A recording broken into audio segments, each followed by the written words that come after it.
BZ બાદ અરવલ્લી જિલ્લામાં વધુ બે કંપનીઓએ ઉઠામણું કરી લીધું।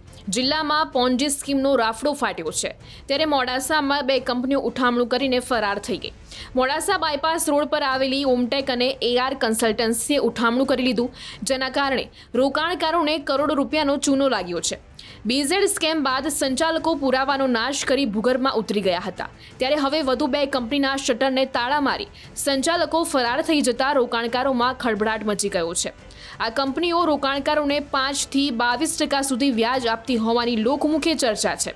કંપનીએ રોકાણકારોને મોબાઈલ સહિતની મોંઘીદાટ ગિફ્ટ આપ્યાના ફોટોગ્રાફ પણ વાયરલ થયા છે।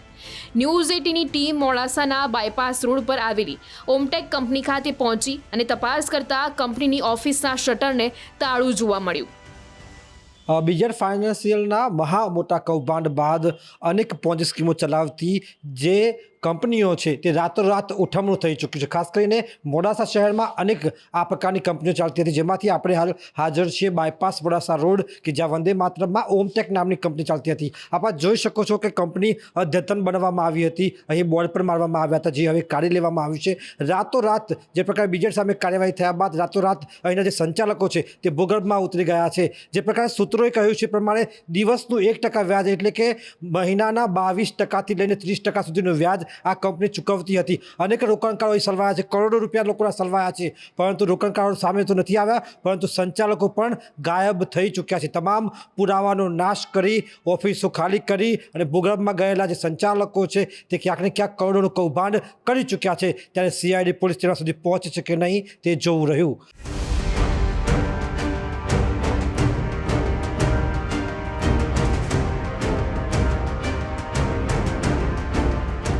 ઓમટેક બાદ એઆર કન્સલ્ટન્સીની ઓફિસ પર પહોંચીને પણ તપાસ કરવામાં આવી। જો કે ઓમ કન્સલ્ટન્સીના માલિકો શટરને કલર મારીને તાળાબંધી કરી રાતોરાત ફરાર થઈ ગયેલા નજરે પડ્યા। મારી તરફથી તમને જે બોર્ડ બતાવીશ કે જે પ્રકારે અહીંયા પહેલાં એઆર કન્સલ્ટન્સી નામનું બોર્ડ હતું, ત્યાં રાતોરાત કલર મારી અને તમામ જે પુરાવાનો નાશ કરી દેવામાં આવશે। એક આખી એજન્સી ચાલતી હતી। જે પ્રકારે સૂત્રો જણાવ્યું છે પ્રકારે કે અહીં જે બીઝેડને જોડેથી જે છૂટા પડેલા જે વ્યક્તિઓ છે તેમના દ્વારા એઆર કન્સલ્ટન્સીની શરૂઆત કરવામાં આવી હતી, જે પેલેટ ચોકડી વિસ્તાર મોડાસા શહેરમાં ખાતે આવેલી છે। અને અહીંથી રાતોરાત તમામ જે દસ્તાવેજો છે તમામ દસ્તાવેજો લઈ અહીં બોર્ડ ઉપર કલર મારી દેવામાં આવ્યું છે, તાળા મારી દેવામાં આવ્યા છે। આમ પોતાની જે ઓળખાણ છે એ તમામ નાબૂદ કરી અને અહીંથી પલાયન થઈ ગયા છે। ત્યાં સંચાલકો ભૂગર્ભમાં ઉતર્યા છે, ત્યારે રોકાણકારોના પૈસા તેમને મળ્યા છે કે નહીં તે પણ એક મોટો સવાલ છે। આ સંજોગોમાં સીઆઈડી ક્રાઇમ પાસે પણ જે તપાસની જે માંગ છે તે ઉઠવા પામી છે। હાર્દિક પટેલ, ન્યૂઝ 18 ગુજરાતી, અરવલ્લી।